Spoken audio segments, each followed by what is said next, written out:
आजकालच्या दिवसांमध्ये एक कंप्लेंट आपल्याला ऐकायला मिळते, एक तक्रार, ती म्हणजे डिप्रेशन, अँक्झायटी, भीती वाटणं, अतिविचार, झोप नीट लागत नाही, याचे त्रास खूप लोकांमध्ये बघायला मिळत आहेत. कामाचा तणाव असेल किंवा अन्य खूप गोष्टी असतील.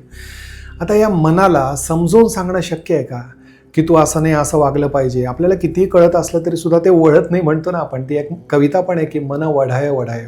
या मनाच्या मागे आपण जितकं पळू तितकं मन अजून दूर पळतं. त्यामुळे मनाच्या मागे पळण्याच्या ऐवजी त्याला आपल्याला गुंतवणं फार महत्त्वाचं असतं. आणि त्यासाठी एक 2-3 उपाय.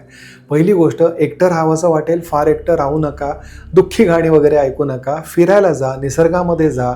वैद्यकीय सल्ला घेणं गरजेचं वाटलं तर वैद्यकीय सल्ला देखील घ्या. निसर्गामध्ये जेवढं जाल तेवढं छान वाटेल. स्वतःच्या हॉबीजसाठी वेळ द्याल तेवढं छान वाटेल. विष्णू सहस्त्रनाम म्हणायला किंवा ऐकायला सुरुवात करा. स्वतःच्या पचन जे आहे, पोट जे आहे त्याच्याकडे लक्ष द्या. तुम्हाला चांगला फायदा होईल. आणि दर सोमवारी 2 मूठ तांदूळ, त्यासोबत एक 2-5 रुपये गरजवंताला दान करणं शक्य असेल तर करा. शिरीष कुलकर्णी, श्री श्रद्धा ॲस्ट्रॉलॉजी.